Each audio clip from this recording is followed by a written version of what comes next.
Is buying a house about to get more expensive, or are new changes going to price out the dream for many first-time homebuyers? Hey everyone, welcome back to our channel where we talk all things real estate and give you the insight that you need. The media has been abuzz over a recent legal settlement claiming that it's going to save homebuyers money. But is that the full story? Today, we're going to dive deep into the NAR, National Association of Realtors, major settlement and discuss how it impacts all parties involved. But before we get into the full story, if you like this content, please share, like, and hit subscribe. It really helps us out. Now back to the story. Let's start with a quick recap of a major legal decision that sent shockwaves throughout the real estate industry. On October 31st, 2023, a U.S. jury in Missouri found National Association of Realtors and two brokers guilty in a major antitrust lawsuit that changed the dynamics of the industry going forward. This guilty verdict had NAR and the brokerages on the hook for $1.8 billion in damages. That's billion with a B. And it could have trebled up to north of $5 billion. So in response, in March, National Association of Realtors shocked the world by settling to the tune of $418 million. But what exactly did they agree to change with the settlement?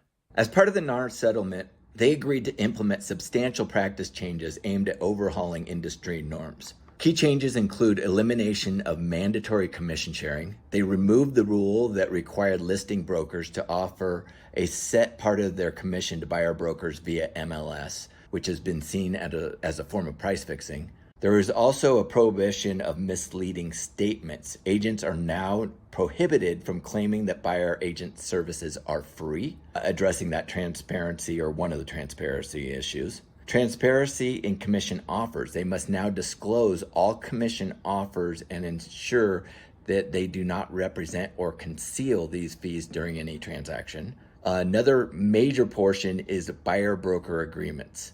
Brokers must now enter buyer-broker agreements with all of their buyers prior to showing any properties. These agreements are emphasized to set commission rates up front between buyers and their agents and eliminate the relevance of varying commission offers across listings and preventing steering as based on commission size. Also, independent from NAR membership. That means brokers and agents are no longer required to be members of NAR to access the MLS. Previously, they did. So most importantly, what does this actually mean to both home buyers and home sellers? Well, we don't know yet. Right now it's up in the air and the actual changes don't go into effect until later this summer. But what we do know is that the media is purporting that it's going to be positive both for sellers and for home buyers.